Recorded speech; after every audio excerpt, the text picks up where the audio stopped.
bienvenido Fede Vázquez. ¿Cómo están? ¿Cómo estás, Fede? Muy bien. Viste que hace un ratito te invocó Kuchu Sayat. Sí, fue invocado. Sí, y hay un entusiasmo por China que tiene que ver con Con lo que está algo pasando evidente, algo evidente. Y vos venís ya diciendo, bueno, vamos a investigar toda esta zona del mundo. ¿Viste? Desde el origen mismo de esa zona del mundo y de las dinastías, claro. La gente está esperando Va a con seguir ansiedad. esperando. Estoy estudiando todavía. Anoche nos fuimos a dormir escuchando ¿cuál? ¿Qué cosa era? ¿En dónde estás? ¿Qué año de la noticia? Ah, no, en la Revolución Cultural. Bueno, claro. China. Otra etapa. Siempre Sí, China. otra etapa interesante. Sí, mucho más reciente, ¿no es cierto? Sí, de los años 60. Sí, Sí, Revolución Cultural China. Complicado el tema. interesante. ¿Va a haber columna de la Revolución Cultural China en algún momento?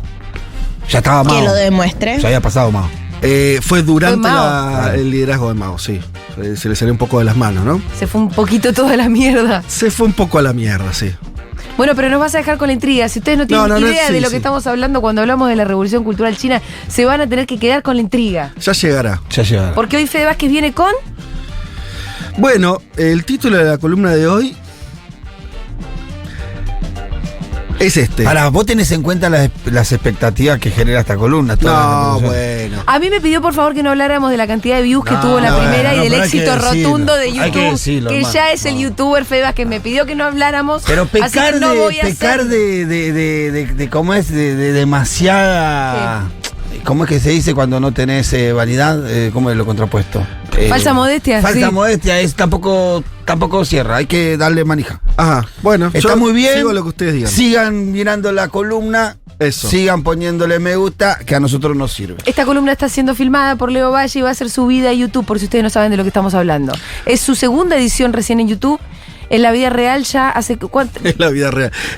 No sé, sí, ya hace rato. Que estamos en hablando. oposición a YouTube está la vida real. Perfecto. Que es esta radio, por ejemplo.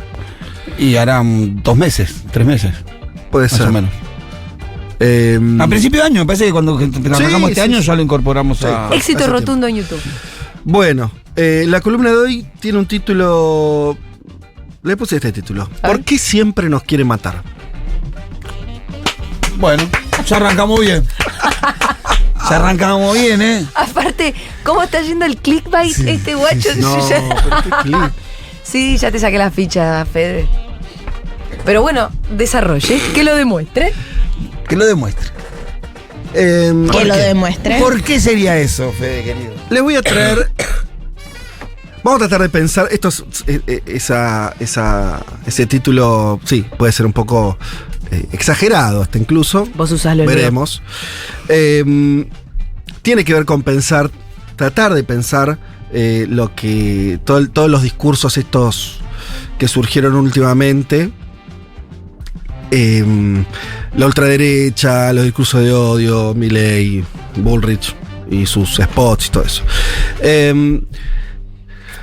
Hay todo un debate, ¿no? De si esto es nuevo, si es viejo, se vincula con otros debates y otras caracterizaciones, la idea de la grieta, existió siempre la grieta, es nueva, la inventaron, se inventó durante el kirchnerismo. Hay una cosa ahí me parece para pensar.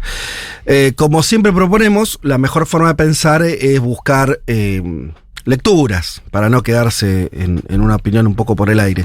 Y hace poco leí un libro que recomendamos, está muy hypeado, como dicen los jóvenes, con justa razón, que es el libro de Juan Manuel Abal Medina, Conocer a Perón, donde este señor, que hoy es un tipo de 80 años, en su juventud, siendo muy muy joven, un veinteañero, se encontró en una situación muy especial de ser el enlace de Perón todavía en el exilio y el operativo político que se genera entre el 71 y el 73 para volver a la Argentina y volver al poder también, ¿no? Las dos cosas un poco mezcladas. De eso cuenta el libro, un libro excelente, pues está escrito en primera persona, de alguien que vivió eso, que fue el protagonista de eso, que fue el operador político de eso, y que además alguien que después de cumplir esa tarea, se fue. Bueno, después vino la dictadura y demás, pero vive en México, no siguió ligado orgánicamente a la política argentina, ¿no? Alguien que cumplió una tarea enorme, compleja, en un momento con muy pocos años, y al mismo tiempo, claro, ese fue el suceso de su vida y la cuenta ya ahora, siendo alguien con una sabiduría que da los años, cuenta esa experiencia, ¿no? Ya con el tamiz de los años. Un libro súper Librazo. Bueno, ¿Lo leíste? No, lo tengo ahí, pero lo tengo que empezar hay que a leer. leerlo. Además es una lectura simple, Sí, en el te lo sentido de, bajás. cuando me refiero a simple es llevadera en su... no es un libro, es un libro ameno de leer, entretenido. Hay muchas anécdotas, cuenta casi el día a día de esos años, y sobre todo el vínculo de él con Perón, ¿no? Entonces tenés un Perón también que es bastante desconocido porque no abundan los relatos de las conversaciones con Perón en primera persona, ¿no? En general eso falta, y este libro cubre eso en una etapa muy particular. Recuerden el título de lo que decía que quería conversar hoy. ¿Por qué nos quieren matar? ¿Por qué siempre nos quieren matar? Porque siempre nos quieren matar. Perón dice lo cita a Valmedina al principio del libro, dice: nuestra historia, esto es parte de un diálogo que tiene el primer encuentro entre Valmedina y Perón, ¿no? Cuando están conociéndose, hablando un poco de política en términos generales y demás, dice: nuestra historia, dice Perón, desde siempre es como si fuéramos dos razas, en realidad dos especies distintas, dice Perón, y ahí Valmedina dice: me sorprendió y me chocó la frase, por su... Uno puede entender por la contundencia, una cosa no dicotómica, Tan tajante. extrema. Muy avanzado en el libro, cuenta Valmedina, Perón vuelve, todavía previo a las elecciones de Cámpora, ¿sí? Cuando vino ese viaje medio fugaz que vino y se volvió a ir. Bien, empieza a conversar con los partidos políticos, todavía faltaba definir un montón de cuestiones. Recordemos, Perón quiere volver y ser él el candidato. Uh-huh. Y finalmente no lo logra, la dictadura, la NUCE se lo impide, y los partidos políticos... Que usaron la excusa de la dirección, ¿no? Parece que fue Sí, una claro, que no vivía en Argentina. Sí, lo que Sí. le permitieron a Macri acá en la ciudad. Que no vivía en la Argentina. Y por supuesto no vivía no por su propia voluntad, estaba exiliado. Bueno, pequeño detalle. Pero sobre todo los partidos políticos, sobre todo el radicalismo, los radicalismos, en ese momento había mucha interna y más, pero bueno, el radicalismo no lo apoya tampoco en esa demanda. Entonces, medio que, bueno, tiene que aceptar esa situación. Leo un parrafito o dos. Dice: Perón salió de su casa para trasladarse al restaurante Nino, que es donde tienen, es el lugar donde se reunía con las fuerzas políticas. Fue la estrella absoluta de la reunión, transcurrió entre los carriles que esperábamos. Fueron inútiles los intentos de Cámpora por sacar una declaración de repudio a la cláusula proscriptiva, justamente, para el propio Perón. La reforma de facto que establecía que para poder ser candidato había que residir en el país desde el 25 de agosto, cuando Perón, todo esto ya está ocurriendo después de esa fecha. Pero el solo hecho de que se hiciera la reunión era políticamente positivo, un clima de gran cordialidad, trato de frente de todos hacia el general, cuenta Valmedina. Al salir, pasada la medianoche, y luego de haber saludado desde un balcón a los miles de militantes que lo aclamaban sobre la avenida Maipú, de manera imprevista, el general me indicó que lo acompañara en su auto para el breve recorrido hacia Gaspar Campos, su residencia. Y vi que también iba a ir Solano Lima, quien terminaría siendo el candidato a vicepresidente de Cámpora. Me sentí un poco incómodo porque esa era la reunión organizada por Cámpora y me pareció adecuado que fuera él el distinguido por Perón. Se lo dije, bueno, no le da bola a Perón. El caso es que salimos con el general Solano Lima en el asiento trasero, es muy detallista, ¿no? Tratando de, creo que en un buen sentido. Crear escenarios, ¿no? Y de veracidad, además, claro, ¿no? Y yo al lado de Juan Esquer, que conducía. Perón iba muy serio y en silencio. Recuerden, fue esa reunión posterior a la que hubo con las fuerzas políticas. Comenté que la reunión había sido un éxito, dice Valmedina, y él me dijo que en efecto era un avance, pero agregó: yo le encargué al amigo Solano una gestión similar a la suya, y ya ven, ni una palabra. Nosotros venimos teniendo todos los gestos de pacificación y acercamiento. Hasta he abrazado a Balbín, la famosa foto del abrazo, tan citada por la política argentina, en general por los antiperonistas. Y ellos no son capaces, por sus problemas internos o por lo que sea, de pedir perdón por las cosas atroces que han hecho contra el pueblo peronista. Y dirigiéndose a Solano Lima, le contó, sin entrar en detalles, sobre la primera reunión que habíamos tenido en Puerta de Hierro, y con las consideraciones que habíamos compartido sobre la violencia, me apretó el brazo y me dijo: aunque seamos tan distintos, seguiremos trabajando por la paz y la unión de los argentinos. Ahora voy a tratar de unir esto con lo que decíamos al principio. Y a mí me parece que hay algo que en Hall se nombra mal, se le dice grieta, se le dice que siempre, que dos modelos. Va mal, digo, son formas de decir un poco lo mismo. Pero yo recordaría, con el peso que tiene la historia,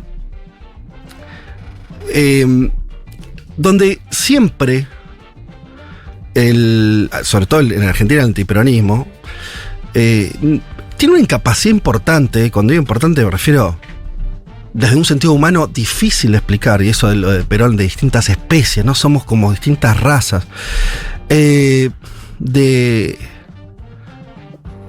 pedir disculpas por los crímenes que se cometen, que a lo largo de la historia se cometen en general contra los humildes, contra las fuerzas políticas como el peronismo, y que eso llega un poco a nuestros días. Vos fijate que después de... ahí Perón lo que pretendía y no le salió es que Balbín pidiera perdón por los bombardeos del 55, donde hubo comandos civiles vinculados al radicalismo, y las bombas del 53, donde se está constatado un juicio. Perón lo amnistió, entre ellos a Roque Carranza, que era un dirigente radical, joven, que Roque Carranza puso unas bombas en el 53 en la estación A, en Plaza de Mayo, en medio de una manifestación de trabajadores peronistas. Mataron a 3 personas, dejaron mutiladas a 9. Ese tipo, además de que el contexto del 72, años después, pacificación, vuelve Perón, los radicales no tienen ningún atisbo de pedir perdón, ni siquiera en términos... No era ni siquiera estaba pidiendo de pedir perdón, repudiar. Sí, claro. ¿No? Las salvajadas cometidas, no es que... y cuando vuelve la democracia en el 83, Raúl Alfonsín a Roque Carranza lo hace ministro. Mira, no lo tenía el loco. Y cuando fallece Carranza, durante la presidencia de Alfonsín, le ponen su nombre en la estación de subte D, Carranza. ¿Es por ese hijo de puta? Claro. Yo conocía la historia de ese. Lo que te quiero decir es... Terrible. Es que... es así.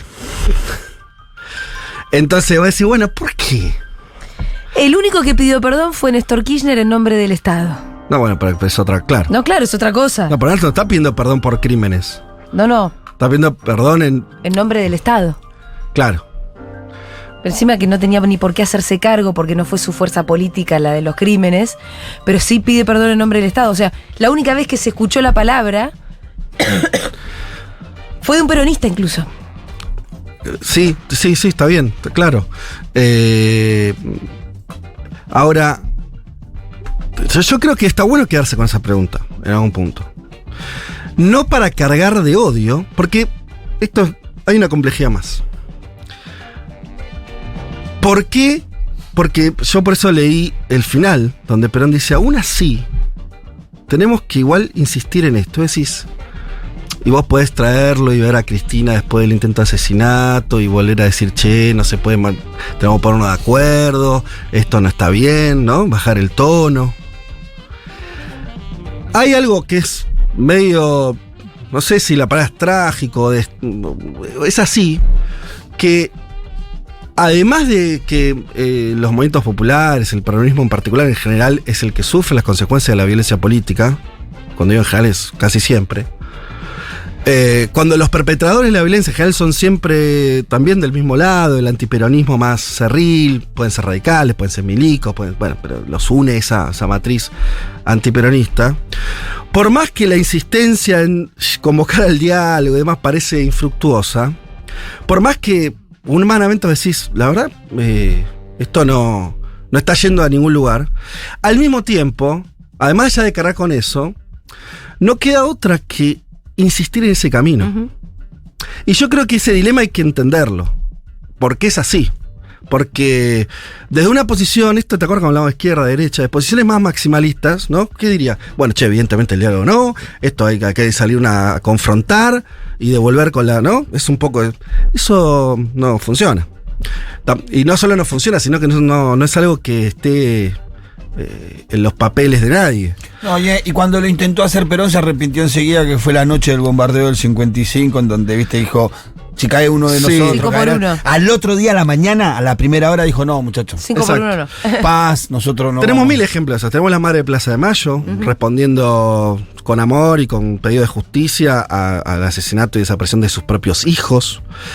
Esto es así. Yo creo que hay que acomodar también el alma propia, decir, viste que está la metáfora de la cancha inclinada, como decir, bueno, ¿cómo entendemos la situación política argentina? Decir, bueno, la verdad que en Argentina tenés una cancha inclinada porque hay datos evidentes, la justicia en general lo manejan siempre los mismos sectores, las disputas políticas, aunque tienen un matiz de una disputa democrática, intervienen un montón de factores que la vuelven muy inclinada, ¿no? Bueno, vos citaste el caso de la candidatura de Macri, de Jorge Macri en la Ciudad de Buenos Aires, y la misma Corte Suprema dictaminando lo contrario para las provincias, peronistas, o sea, es evidente. En esta me meto, en esta no. Claro, eso es evidente. Lo que digo es, eso no es un accidente de la actualidad. Eso es así. Es parte del drama de un sector del país que quiere que quiere más igualdad, que quiere incluirse, que quiere ser parte, y otra parte del país que se niega a eso. Digo, es así de profunda el conflicto que tenemos. Que tampoco es absolutamente una rareza argentina. Si vos ves las luchas, no sé, qué sé yo, sociales casi en cualquier país, te vas a encontrar más o menos parecido medio con esa misma situación, ¿no? Se pone siempre el caso, de hecho le gustaba hacerlo a Carrió, que esta idea de en Argentina la idea de que haya que tomar el ejemplo de el fin del apartheid en Sudáfrica cuando venían los juicios acá, y esta idea de que bueno, no vas a condenar a todos, pero es verdad, en la sociedad africana salió del apartheid después de años que la población negra pagó con su vida y demás, y aún así consiguieron mínimamente pasar a tener una especie de equilibrio jurídico con los blancos que no tenían derechos políticos y demás, en una situación muy desventajosa, pero no es exactamente que vos... y tampoco existió la revancha, quiero decir, ¿sí? No vinieron a exterminar blancos. De Exacto, hecho, bueno, claro. está toda la historia de Mandela, Claro. que es haberlos incluido, y el famoso partido de rugby. Exacto. Y realmente una cosa muy de, bueno, aunque vos no me pidas perdón, yo te voy a tener que perdonar. Exacto. Porque no me queda adelante, otra. Para seguir adelante. Para seguir adelante y no me queda otra. ¿Y por qué? Yo ayer lo decía un poco en caja negra respecto al feminismo, ¿viste? Cuando me preguntó por la cancelación. No sé si escuchaste esa Sí. Sí, escuché todo, ¿cómo que? Es estratégico también el perdón, Sí. aunque no te lo pidan. Eh, Porque hay que construir una sociedad y es con todos. Eso y no más allá lo del comprenden perdón, olvídate un segundo del perdón. La dinámica política ellos. Sí. implica que necesariamente contemos con que el juego es así de desnivelado. Tan desnivelado que vos tenés al radicalismo, porque puse el ejemplo podríamos poner otros, embanderándose supuestamente en la democracia, y te acabo de dar un ejemplo que es un poco tremendo, ¿no? Digo, es como es un ejemplo de demostración concreta de qué manera el juego democrático está teniendo otras cuestiones, de qué manera parece nunca pagar costos, ¿no? También esa idea, ¿no? De pasar los límites, cualquier límite humano. Ahora, al mismo tiempo, y eso me parece que es un poco el asunto, Toma, Fede. me parece que hay que entender que al menos de la perspectiva de los sectores populares, de los movimientos políticos que intentan representarlos y demás, no queda otra que entender esa disparidad, que es una disparidad de poderes, es una disparidad de posicionamientos, la idea de que siempre te quieren sacar de la cancha, no que quieren competir. No, te quieren sacar de la cancha. Por eso yo jugaba con esa idea, con el título. Y al mismo tiempo, del otro lado, lo que hay que intentar es construir un país donde también están los otros. Y esa es parte de la diferencia. Entenderlo también como algo positivo, quiere decir, ¿no? Parte de la diferencia de lo que hace que estos sectores tengan en los que uno se siente parte tengan ese programa, me parece que implica la idea de que el otro hay que reconocerlo, aun que el otro quiera eliminarte la cancha. Es jodido la aceptación, no es una pavada. Pero me parece que hay que entenderlo, también para asumir, para entender las dificultades de lo que es construir un proyecto de país, ¿no? Es así de complejo.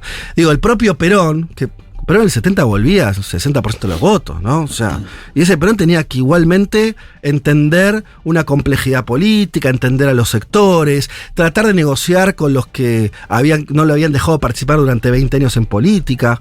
Bueno, y esto creo que nos agota la frase de hay que poner la otra mejilla, que podría ser como el resumen. Es un poco más complejo. No, eso es muy cristiano, ¿no? Por ahí hay algo de eso, pero digo, no se agota ahí. Quiero decir, más simple, lo más la otra mejilla, el otro más complejo. Lo otro me parece más complejo, es una forma de hacer política. Es una forma de entenderla. Que hay que entender que es distinto a cómo la hacen ellos. Pongamos el ejemplo último, no sé si como estamos con el tiempo, yo estoy transpirando 5 minutos, mucho. estás transpirando como un testigo. Porque las luces son muy fuertes. Por eso te pasé el pañuelito. A nosotros no nos hacen nada las luces, ¿viste? A ustedes no, yo soy... por eso me parece que también eso lo podemos trasladar a otras situaciones. Cuando, no sé, nosotros discutimos con otros comunicadores, ¿no? De medio de comunicación y nos dicen cualquier cosa, ¿no? Hay algo ahí de una violencia, ¿no? Que es totalmente, y la sentimos totalmente desproporcionada. Sí. Bueno, en algún punto tenemos que entender que eso es así. O sea, nosotros por un lado, a veces en el país hay una ficción que está bueno tenerla, donde somos todos más o menos iguales, vamos a elecciones, ganan uno, ganan otro, ¿no? Como cierta competencia. Y decir, bueno, ese es un aspecto, y existe y está bien. Ahora, la realidad del asunto es que por supuesto que la cancha está inclinada, y yo diría bastante más que inclinada. Hay todavía una imposibilidad de un sector, y creo que eso es lo que estamos discutiendo en la profundidad, Hay una imposibilidad de cierto sector minoritario, pero muy poderoso, de que todos somos parte de un país. Parece que ese es el asunto más profundo. Ahora, ¿cómo superás eso? ¿Cómo es convenciéndolos? Bueno, me parece que hay algo de la fuerza del número, algo que Perón insiste mucho, ¿no? Cuando siempre piensa, en este libro está muy claro, piensa en lo que él y el peronismo tienen a sus favores. Nosotros tenemos el número. Tenemos que hacer pesar el número. La idea de la gente, la idea de los votos. De las mayorías. De las mayorías. Me parece que siempre pasa por ahí la cosa. Y de qué manera eso vos lo vas haciendo jugar con mayores niveles de conflictividad, a veces mayor negociación, pero entendiendo que el otro, lamentablemente por ahora, lo que quiere es sacarte de la cancha. No está queriendo ni negociar, ni te está entendiendo como parte del sistema político, ni parte del país. Y en términos sociales, lo terrible de todo esto, ¿no? Cuando vemos ¿cómo entendés cuando vemos los discursos de Bullrich, de Milei, lo que sea, hablando de los pobres, de los que cometen un delito, ¿no? La idea de esto no nos interesa representar nada de esto, viste, que se arreglen solos o que se vayan a otro país. Sacar los planes y el que quiera protestar, bala. Bueno, en el fondo de eso, más allá vos podés decir, qué fascista. Bueno, lo que hay es una imposibilidad de ese sector de pensar que hay un país que nos integra todo y que tenemos que más o menos ver cómo vivimos juntos. Y esa me parece que es la raíz de la famosa grieta histórica, de los dos modelos, le ponemos 1000 títulos, al final es eso. Sí, Cristina lo definió cuando dijo no les basta con ganar las elecciones. Claro. Nos quieren desaparecer. ¿Por qué? Bueno, esa también, ¿no? Yo lo que digo es, eso ahí tiene una para atrás, una situación histórica larga, por eso traje el ejemplo de Perón, podríamos traer otro más para atrás. No es algo que sea exclusivo de Argentina, por eso hablé del caso de Sudáfrica, o millones de países donde se reproduce lo mismo, y lo más desafiante es qué hace uno con eso. Y a mí me parece que ahí lo único me parece que lo que funciona es seguir pensando a partir de tus fortalezas y no tus debilidades. Nunca hay que pensar en que vos sos todopoderoso o que es un igual, ¿no? Entonces, vos me pegas una pina y yo pego la otra, eso no. Primero que... Y aparte también, del otro lado, hay una fantasía o falsa ilusión o mentira, que es la de que hay dos bandos enfrentados y que están en posiciones más o menos iguales. Claro. También respecto de cómo odian o de la posición en la que ven al otro que está enfrente. Me pasó el otro día en Duro de Mar con Diana. Claro. donde no me acuerdo qué cosa yo decía, que cuál era el post. Bueno, pero el kirchnerismo hace lo mismo. Claro. Y yo cada vez que hablo de un discurso de odio, Santi Siri me comenta en Instagram, pero el odio va en las dos direcciones por igual. No, la verdad es que el odio por lo general tiene una misma dirección. Y no solamente el sentir, sino la acción después.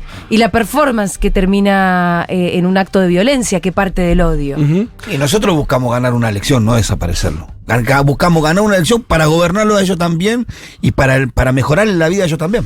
Sí, bueno, están sobrados los ejemplos de que no hay un River Boca. Que ¿Sí? lo demuestre. Sobrados los ejemplos de que nunca, cuando gobernaron distintas expresiones del peronismo, nunca pasó ni en términos sociales, ni en términos políticos, que el otro desaparezca. No. ¿No? Nunca tuvo esa búsqueda, pero no es porque uno solamente el peronismo sea mejor, sino porque la configuración de su idea Los incluye. los incluye. Y el otro lado, en esa idea no estamos incluidos. Ahí está el drama.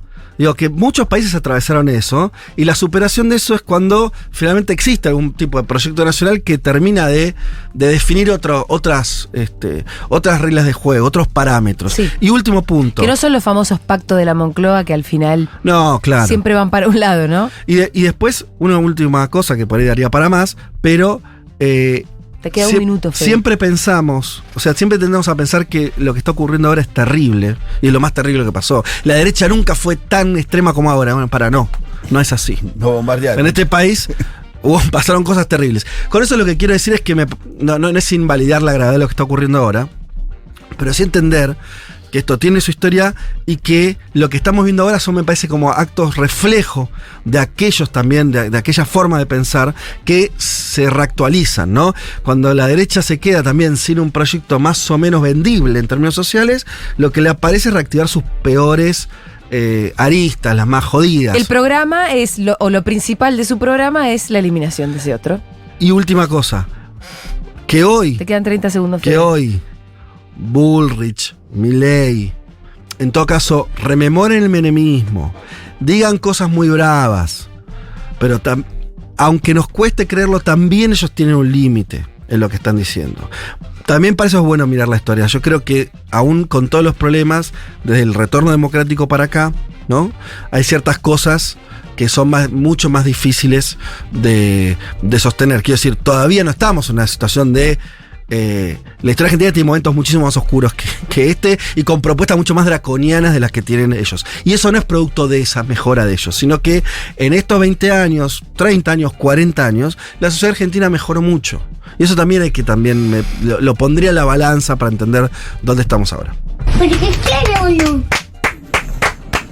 Transpiré muchísimo. Bravo, Fede. Pero las luces están más calientes hoy que la otra vez. ¿Qué pasa? Tranquilo. Se terminó. Gracias, Fede Vázquez. Ustedes. Acuérdense, esto se sube a YouTube. Round, round, get around, I get around.